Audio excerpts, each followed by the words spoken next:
Ni ripoti za Ayo TV kutokea jijini Dar es Salaam, ambapo hii leo wananchi mbalimbali wamejitokeza katika viwanja vya Karimjee kwa ajili ya kutoa maoni yao katika tume ya uchunguzi ambayo iliundwa na Rais wa Jamhuri ya Muungano wa Tanzania Dr. Samia Suluhu Hassan baada ya kutokea kwa vuguvugu la uchaguzi mkuu uliofanyika Oktoba 29 mwaka 2025. Na hii yote ni juu ya matukio ambayo ya kabla na baada ya tarehe hizo za uchaguzi, ambapo leo hii watu wamejitokeza na kutoa maoni yao. Mimi naitwa Ndaba ni kuunganishe na wale ambao wamefika katika viwanja hivi. Mimi naitwa Salum Masudi mwenye Mangala. Mwanangu anaitwa Bariki Salum Masudi mwenye Mangala. Ndio kwenye shughuli zake. Njiani kulikuwa na mapurukushani. Yeye anarudi mtaani. Kipia anarudi kwenye shughuli zake. Huko barabarani kulikuwa na purukushani. Kwa hiyo askari anasemekana alikuwa juu. Akawa anapiga risasi ovyo ovyo. Akampiga mwanangu risasi ya kichwa kwenye paji la uso, katokazia nyuma hapo. Akadondoka chini. Wasamaria wakamchukua wakampeleka hospitali ya Plani. Nikapewa taarifa ya Plani. Ya Plani.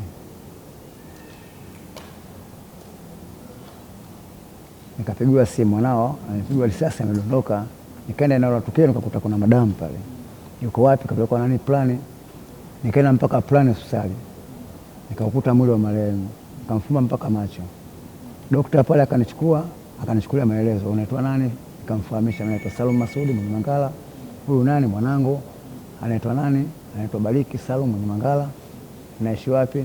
Naishi Buguruni kwa Mnyamani. Anaenda kesho atakuja kuchukua mwili. Kaondoka. Nimfumba mpaka macho mwanangu. Akaja kakake alikuja pale kumkuta yule, akawa taratibu kuchukua plasta ile.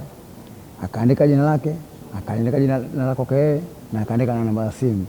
Akamfunga mkononi hapo ili kusiwe na shida ya kumtafuta. Kesho yake tumekwenda Plani, tukaambiwa mwili uko wapi? Uko Amana. Tumekwenda Amana tukazuiliwa mpaka serikali itoe nini taratibu, tunamtafuta nini miili yenu.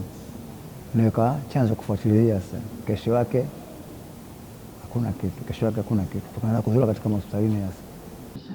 Sana ndo nikakubali kusaini kukatwa mguu. Baada hapo ndo nikapelekwa fiata kwa ajili ya kukatwa mguu.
Maumivu tunapitia, kuna muda maumivu, baridi likinipiga nasikia maumivu.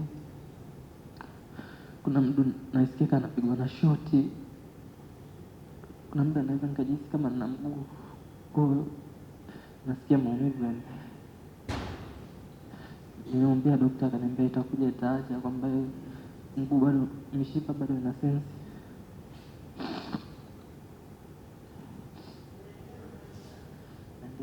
Na kliniki na